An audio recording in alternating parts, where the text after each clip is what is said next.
Morning. नमस्कार दोस्तों, स्वागत है आप सभी का आज के मुख्य समाचार में। तो चलिए जानते हैं दिन भर की 25 बड़ी खबरों को फटाफट अंदाज में। पर आगे बढ़ने से पहले वीडियो को लाइक और चैनल को जरूर सब्सक्राइब करें, साथ में लगे नोटिफिकेशन को ऑन करें।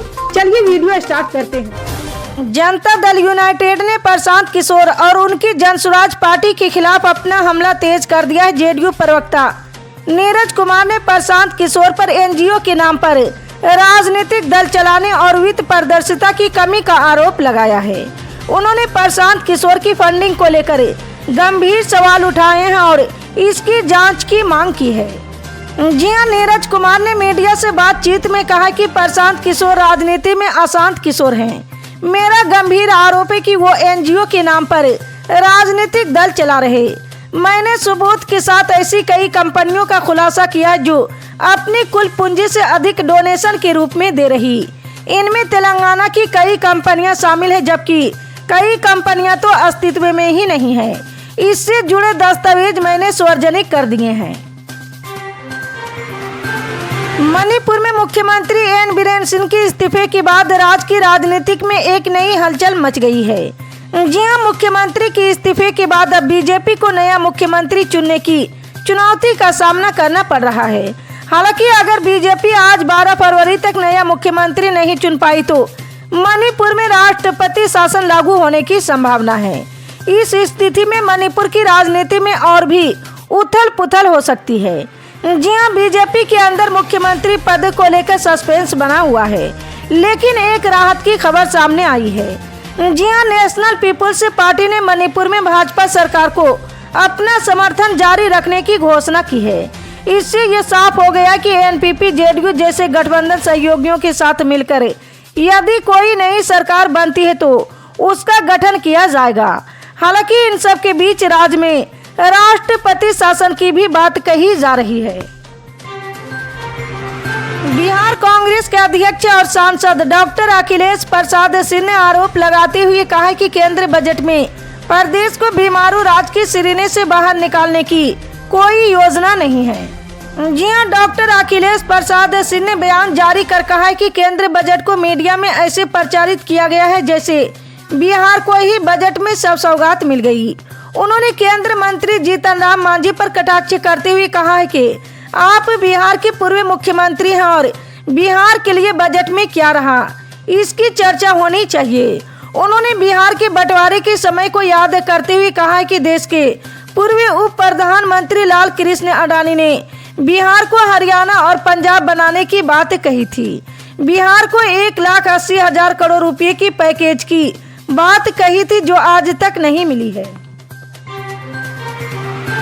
सोनिया गांधी ने राहुल गांधी के कास्ट सेंस अभियान को रफ्तार देने की जोरदार कोशिश की है। जैसे राहुल गांधी जाति जनगणना कराने के लिए केंद्र सरकार पर दबाव बनाने की कोशिश करते, सोनिया गांधी ने वैसे ही उपाय राष्ट्रीय जनगणना में खोज लिया है।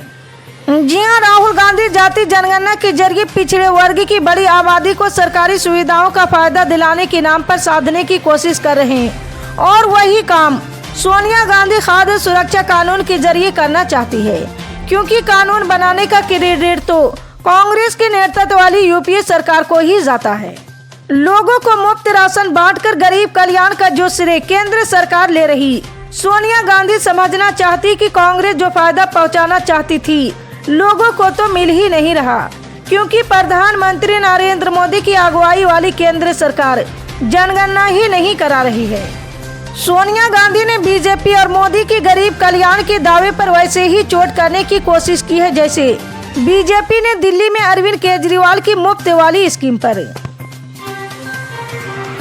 समाजवादी पार्टी के चीफ अखिलेश यादव पर सीएम योगी के बयान के बाद अब डिम्पल यादव ने मुख्यमंत्री पर पलटवार किया है। डिम्पल यादव ने कहा है कि हम नहीं, सरकार सनातन के खिलाफ है।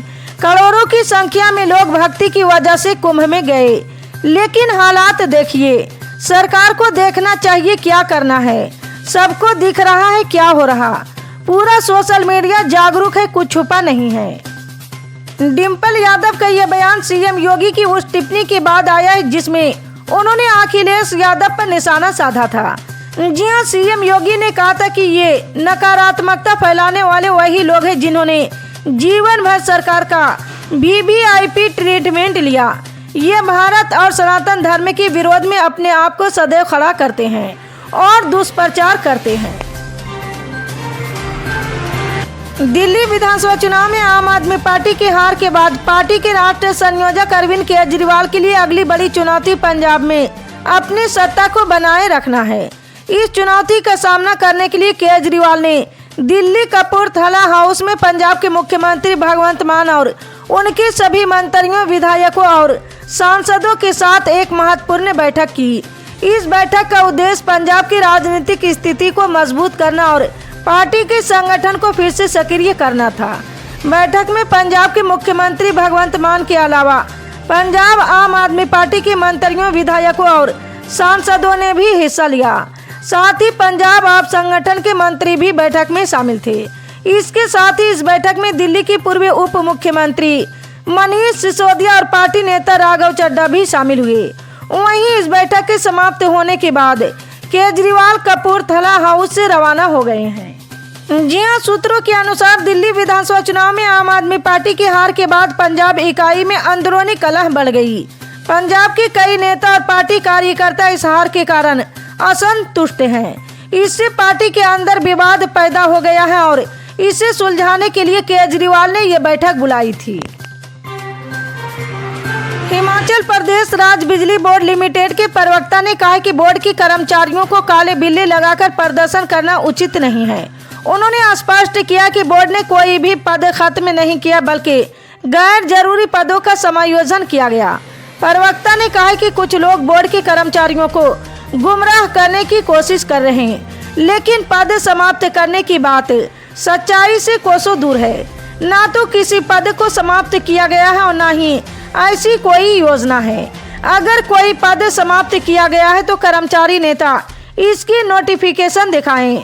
उन्होंने बताया कि बिजली बोर्ड की ओहल बिजली परियोजना के एक यूनिट ने बिजली उत्पादन शुरू कर दिया और जल्द ही बाकी के 2 यूनिट में भी बिजली बनना शुरू हो जाएगी। उन्होंने आगे कहा कि बोर्ड को कर्मचारियों की आवश्यकता है, इसलिए पद समाप्त करने का सवाल ही नहीं उठता। ये परियोजना बोर्ड को आर्थिक मजबूती देगी, इसलिए इस परियोजना के लिए एक नया मंडल और अन्य पद सृजित कर कर्मचारियों का समायोजन किया गया है। इसके अलावा बोर्ड की कार्य प्रणाली को मजबूत बनाने के लिए आने वाले समय में और भर्तियां की जाएगी। हिमाचल प्रदेश राज्य बिजली बोर्ड लिमिटेड के प्रवक्ता ने कहा कि बोर्ड के कर्मचारियों को काले बिल्ले लगाकर प्रदर्शन करना उचित नहीं है। उन्होंने स्पष्ट किया कि बोर्ड ने कोई भी पद खत्म नहीं किया, बल्कि गैर जरूरी पदों का समायोजन किया गया। प्रवक्ता ने कहा कि कुछ लोग बोर्ड के कर्मचारियों को गुमराह करने की कोशिश कर रहे हैं, लेकिन पद समाप्त करने की बात सच्चाई से कोसों दूर है। ना तो किसी पद को समाप्त किया गया है और ना ही ऐसी कोई योजना है। अगर कोई पद समाप्त किया गया है तो कर्मचारी नेता इसकी नोटिफिकेशन दिखाएं। उन्होंने बताया कि बिजली बोर्ड की ओहल बिजली परियोजना के एक यूनिट ने बिजली उत्पादन शुरू कर दिया और जल्द ही बाकी के 2 यूनिट में भी बिजली बनना शुरू हो जाएगी। उन्होंने आगे कहा कि बोर्ड को कर्मचारियों की आवश्यकता है, इसलिए पद समाप्त करने का सवाल ही नहीं उठता। ये परियोजना बोर्ड को आर्थिक मजबूती देगी, इसलिए इस परियोजना के लिए एक नया मंडल और अन्य पद सृजित कर कर्मचारियों का समायोजन किया गया है। इसके अलावा बोर्ड की कार्य प्रणाली को मजबूत बनाने के लिए आने वाले समय में और भर्तियां की जाएगी। दिल्ली और उत्तर भारत के अन्य हिस्सों में इन दिनों मौसम शुष्क बना हुआ है, जिससे ठंड का असर कम हो गया। दिन में तेज धूप निकलने से मौसम में राहत है और ठंडी हवाओं का रुकना भी ठंड को काफी कम कर चुका। इसके परिणाम स्वरूप रात के समय ठंड से राहत मिल रही। मौसम विभाग के अनुसार अगले 2 दिनों तक मौसम साफ रहेगा।